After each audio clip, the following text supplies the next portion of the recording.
Nous voulons parler ce matin du bon cœur. C'est important de souligner. Hier, nous avons parlé, I love you too, I love you too. Yes. Hier, nous avons parlé de tout cœur et on va toucher ça un peu. On va toucher cela juste un peu. Amen. Vraiment, on était en train de parler de tout cœur. Vous savez, nous n'avons pas à faire des choses aux gens de tout cœur pour qu'ils puissent apprécier. On n'a pas besoin de ça. Oui, oui, on n'a pas besoin de faire des choses aux gens de tout cœur pour que cela soit apprécié. De même, nous n'avons pas besoin d'aimer les hommes de tout notre cœur pour être aimés, pour leur prouver notre affection. On n'a pas besoin d'aimer les gens de tout notre cœur, en fait, pour leur prouver notre affection. On n'en a pas besoin. Bien au contraire, si nous aimons les gens de tout notre cœur ou nous faisons des choses de tout notre cœur, cela présume que nous sommes en train euh, de faire de ceux-là qui reçoivent en fait, nos actions de tout cœur, nous sommes en train de faire de nos idoles. Seul les dieux ou Dieu que nous servons de tout cœur. Et si tu aimes tellement tes enfants, ils sont devenus tes idoles, c'est tout à fait normal que tu sentes que tu les aimes de tout ton cœur. Good morning. Si tu aussi aimes ton mari ou ta femme de tout ton cœur, c'est tout à fait normal que tu sentes que ils sont comme tes idoles. C'est une forme d'adoration quand on aime de tout notre cœur. Oui, je vous assure, seuls les dieux ou Dieu qu'on doit servir de tout notre cœur. Et nous sommes des chrétiens, seul Dieu, un seul, que nous servons de tout notre cœur.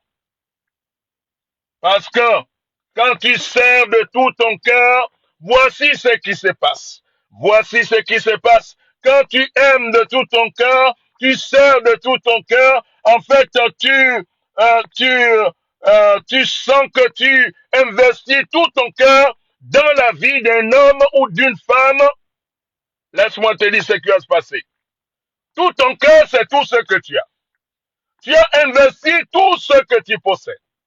Et voici ce qui se passe.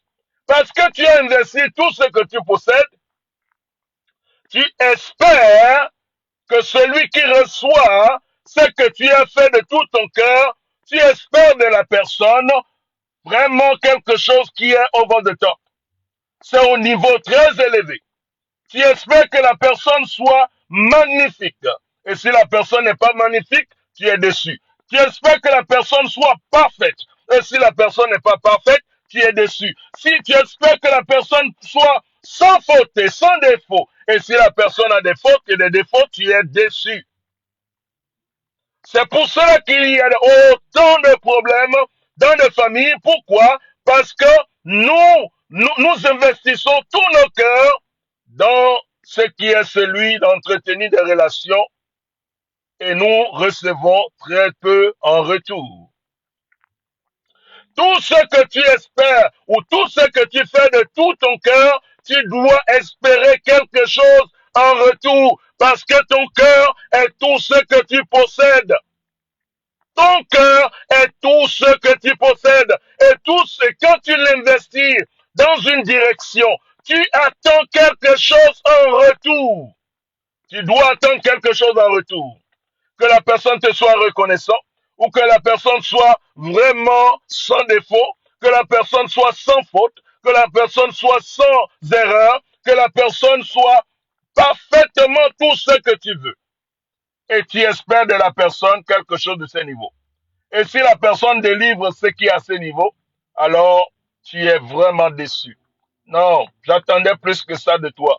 J'attendais plus que ça de toi. Regarde ce que tu fais. Regarde, regarde, Regarde, moi, je croyais que tu allais devenir un docteur. Je croyais que tu allais devenir un avocat. Je croyais que tu allais devenir un ingénieur. Je croyais que tu allais devenir un PhD, un PhD, un PhD.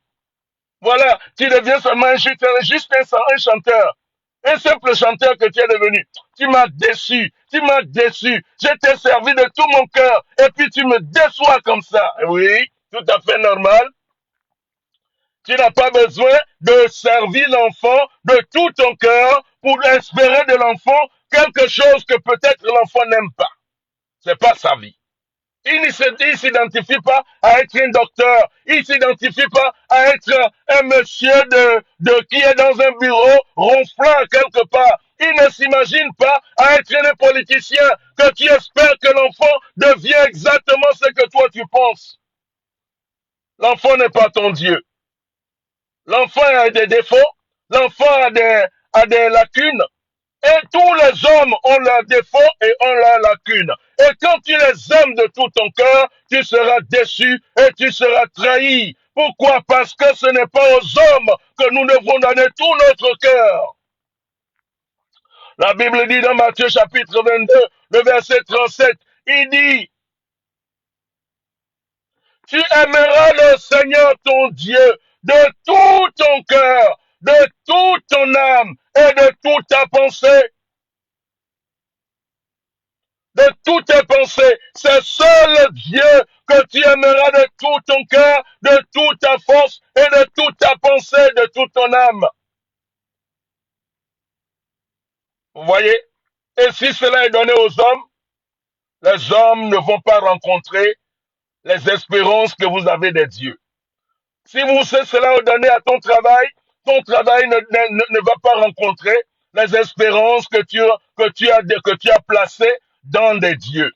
Dans des dieux ou dans ton Dieu.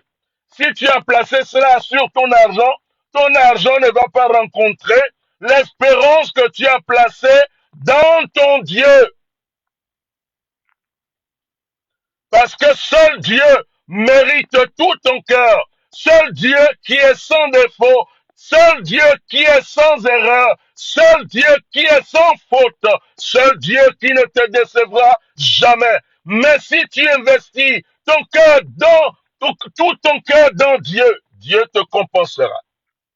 Dieu sera avec toi. Dieu va t'élever. Dieu va te restaurer. Dieu fera tout ce dont tu attends de lui si tu le sers de tout ton cœur et si tu le cherches de tout ton cœur. Parce que Dieu seul est le consommateur de ton cœur. C'est à lui qu'appartient ton cœur. Maintenant aux hommes, il est écrit que tout ce que vous faites, faites-le de bon cœur, comme pour le Seigneur et non pour les hommes, sachant que vous recevrez de l'Éternel l'héritage pour récompense. Colossiens chapitre 3, le verset 23. Il dit, tout ce que tu fais, fais-le de bon cœur. Tout ce qui est fait de bon cœur, on n'attend rien en retour. On n'attend rien en retour. Aime toi-même de bon cœur. Aime tes enfants de bon cœur. Aime ton foyer de bon cœur. Aime ta vie de bon cœur. Aime ton travail de bon cœur. Aime ta communauté de bon cœur, parce que tout ce que tu fais de bon cœur, tu n'attends rien en retour et cela est plus apprécié. Cela est plus apprécié. Les hommes apprécient cela mieux. Les hommes reviendront te dire merci. Les hommes ils vont manifester une reconnaissance que tu n'as jamais idée. Pourquoi? Parce que tu l'as fait de bon cœur. Je t'ai connecté à ce travail qui te paye plus que ce que je gagne par mois, parce que je l'ai fait de bon cœur. Et je n'attends rien en retour. Alors tu vois, chaque mois, 1 000 € qui vient dans ton compte. Ça, c'est quoi ça? Oh, mon pasteur, c'est toi qui m'as connecté. Vraiment, je suis tellement reconnaissant. Je gagne beaucoup d'argent ici. C'est rien pour moi. Je veux seulement que tu fasses ce que tu veux de ça. Pourquoi? Parce que tu l'as fait de bon cœur et tu n'attends rien en retour. Tout ce qui est fait de bon cœur, on n'attendra rien en retour. Et c'est ça qui te donne le repos. C'est ça qui enlève vraiment les espérances et les attentes biscornues. C'est ça qui fait en sorte que tu avances librement. Ça t'affranchit. Ça te permet d'avancer sans pourtant avoir vraiment à avoir à attendre que quelqu'un revienne te dire merci. Pourquoi? Parce que tu l'as fait de bon cœur. Quand tu travailles, fais ton travail de bon cœur, pas à cause du salaire qu'on te paye. C'est cela qui fera en sorte que tu auras la promotion. Je t'assure, fais-le de bon cœur. Tu le fais si comme personne ne pouvait le faire. Je te dis ça. Ton patron sera reconnaissant et il va dire, lui là, je le connais. Quand il fait quelque chose, il le fait de bon cœur, alors je lui donne ma compagnie à gérer. Tu pars du niveau le plus bas de l'entreprise pour devenir le directeur de l'entreprise. Pourquoi? Parce que tout ce que tu fais, tu le fais de bon cœur. Tu le fais de bon cœur. Dans la communauté, on voit que tu es en train de ramasser des tessons de bouteilles de la route et que tu ne veux pas que les gens se fassent mal. Tu es si comme tu es celui qui veille sur les autres. Et tu es là en train de vraiment permettre à ce que toute la communauté aille bien. Pourquoi? Parce que tu le fais de bon cœur. Tu n'es pas indifférent. Et tu es du bon cœur avec ta communauté. Tu penses qu'on va nommer qui? Le chef de la communauté. C'est toi. C'est toi parce que tu veilles sur nous tous ici. C'est toi. C'est toi parce que tu es toujours en train de veiller que nous ne roulons pas sur les tessons de bouteilles ou sur les pointes sur la route. C'est toi. C'est toi à cause de ton bon cœur. À cause de ton bon cœur. À Dieu appartient tout ton cœur et tout le reste de ton bon cœur appartient aux hommes. Je t'assure, si tu sers tes enfants de bon cœur, tes enfants, la première personne à qui ils veulent s'attacher, c'est à toi, de bon cœur. Tout ce que nous ferons, désormais à partir de maintenant, à nos enfants, à nos époux, à nos épouses, à nos patrons, à nos amis, faites toutes choses de bon cœur, comme pour le Seigneur et non pour les hommes. Sachez que l'héritage que vous allez recevoir, vous n'aurez aucune idée, parce que cet héritage sera même plus grand que ce que vous espérez. Passez une excellente journée. Faites tout de bon cœur et non de tout cœur. Tout votre cœur appartient à Dieu. Adore de tout cœur. C'est Dieu de tout cœur. Vraiment, aime Dieu de tout cœur. Mais sers les hommes de bon cœur. Tous les hommes, même toi-même, ce que tu te fais faire de bon cœur pour que tu ne sois pas exposé à des émotions de déception. Excellente journée. Bonne journée à vous. Bonjour, sœur Nathalie. Bonjour, sœur Mireille. Bonjour, madame Podan. Bonjour à vous. Excellente journée, monsieur Guinouvier. Bonjour. Soyez bénis, soyez bénis. Demain, on se voit à 8 heures pour clôturer la semaine sur le cœur. Vraiment, ça va être formidable. Venez avec les questions. Si vous avez des questions, c'est demain que nous allons poser les questions. Nous allons répondre à toutes les questions demain. Vraiment, nous vous aimons et nous voulons que vous alliez bien, vous viviez en parfaite santé et dans une émotion vraiment qui jouit de la présence de Dieu. Béni soyez bénis et je vous vois demain. Bye bye.